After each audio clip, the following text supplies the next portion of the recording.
C'est un rapport qui est très attendu depuis de longs mois, parce qu'évidemment, ça touche le RTC ici à Québec, mais à Montréal, entre autres, il y a une grosse crise du financement du transport en commun. Les villes, les sociétés de transport en commun qui demandent au gouvernement, année après année, d'éponger les importants déficits de plusieurs centaines de millions de dollars. Geneviève Guilbeault avait dit, on va mettre le couvercle là-dessus, là, on a investi assez, vous autres, il y a un ménage à faire dans votre cours, etc. Pour l'année en cours 2024, finalement, le gouvernement a décaissé 200 millions. Dans les derniers mois, là, vous avez entendu parler de ça. Mais ils ont dit, on ne s'avance pas pour 2025 parce qu'on attend les fameux audits. Mais les autres, on va payer. Oui, avec la taxe. Avec la taxe. Vous allez déjà payer. Ça, le maire a déjà décidé. Donc, qu'est-ce que Geneviève Guilbeault a fait? Elle est allée voir la firme Raymond Chabot Grant Thornton. Donc, tu vas chercher une firme indépendante et des audits. Ben, c'est que tu as des spécialistes en finance, en organisation du travail qui vont se mettre le nez dans les livres, vont regarder les cartables, vont poser des questions et avec un regard externe, vont dire, c'est-tu bien géré? Y a-tu des économies qui pourraient être faites? Qu'est-ce qui fonctionne pas, etc., etc. Ils ont analysé les 10 sociétés de transport puis l'ARTM qui est responsable de la planification du transport à Montréal. Ce que je sais, c'est que le rapport Geneviève Guilbeault, le 30 octobre, l'a envoyé aux différentes sociétés de transport pour leur dire, voici ce qu'on a eu, on va le présenter éventuellement, je veux qu'on en discute ensemble, etc. Vous voulez le faire aujourd'hui, bien, va le faire aujourd'hui à 14h30, mais il y a des sociétés de transport qui étaient bien pressées de prendre la pôle sur le narratif puis dire, ah, regardez, c'est épouvantable, là, ce qu'ils veulent qu'on coupe, ça va affecter les transports. Alors, je sais que ça n'a pas fait plaisir à la ministre, mais dans la presse, il y a des gens qui ont parlé au journaliste Henri Ouellet-Vézina.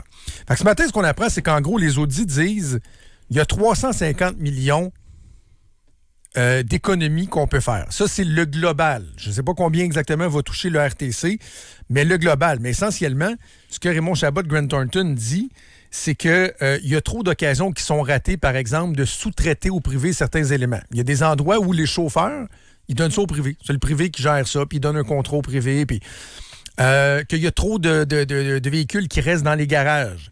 Et ça, retenez bien ça, là, que les conventions collectives sont beaucoup trop lourdes. Que quand ils voudraient, mettons, être plus efficaces, changer certaines affaires, augmenter des services comme le transport sur demande, là, dont notre chum Steph Dupont parle depuis des 20 années. Qu'ils sont ça, pas c'est capables. Les Flexibus, là, aujourd'hui. Ils ont copié notre idée du pont le midi. Ils sont pas capables parce que les conventions sont trop lourdes. Donc, 2h30, c'est ça que Geneviève Guilbeault devrait annoncer. Ceci étant dit, j'ai appris des informations assez intéressantes dans les dernières minutes. Il faudra voir ce qu'elle dira dans le détail. Mais concernant le RTC, Raymond Chabot fait une espèce de classement, semble-t-il, des premiers de classe et des derniers de classe. Excusez-moi, Jérôme. Oui, yes sir. Premier et dernier classe. Oui. Le RTC figure, semble-t-il, dans les derniers du classement, selon mes informations.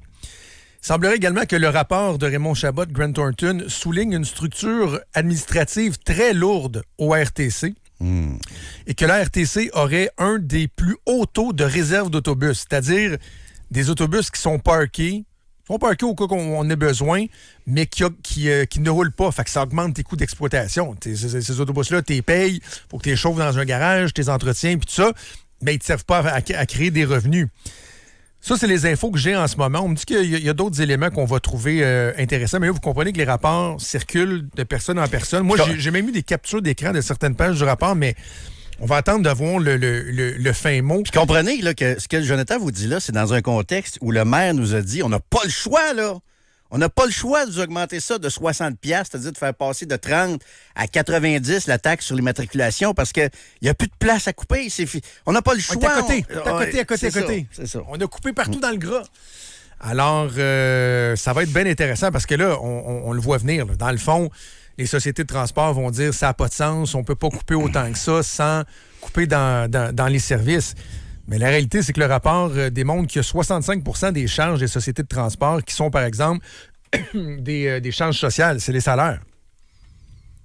Fait que si en plus on dit que les conventions collectives sont trop lourdes, ben il va peut-être falloir à un moment donné qu'il y ait des gens qui se regardent dans le miroir. Est-ce qu'on a sera déjà pas bien reçu, là. Dans l'histoire de la bureaucratie québécoise, on a toujours réussi à alléger des conventions collectives. C'est déjà arrivé, ça? Ça arrive dans les entreprises. Des fois, on va se débarrasser d'un syndicat. On va trouver une façon de couper le nombre d'employés. On voit ça des opérations minceurs.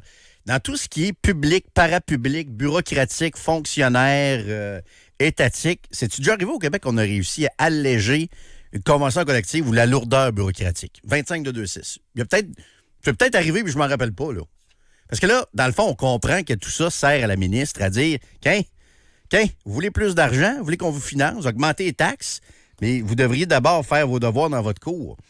Mais c'est déjà arrivé, ça, qu'une organisation de ce genre-là au Québec ait fait le ménage dans sa cour, ait réussi à faire alléger une convention collective, à avoir plus de souplesse. Regardez ce que Christian Dubé, toute la misère du monde qu'il a à essayer d'alléger la convention collective des infirmières. Avoir un peu de mobilité plus... et de flexibilité. C'est-tu déjà arrivé, ça, dans l'histoire du Québec? Qu'on a réussi. Peut-être, là. Comme je vous dis, je pose la question, je suis pas cynique, hein? Ben, je suis peut-être un peu cynique, là, mais je vous pose la question, bien honnêtement, moi, j'ai pas souvenir qu'on a réussi à alléger une convention collective dans tout ce qui est étatique, public, bureaucratique.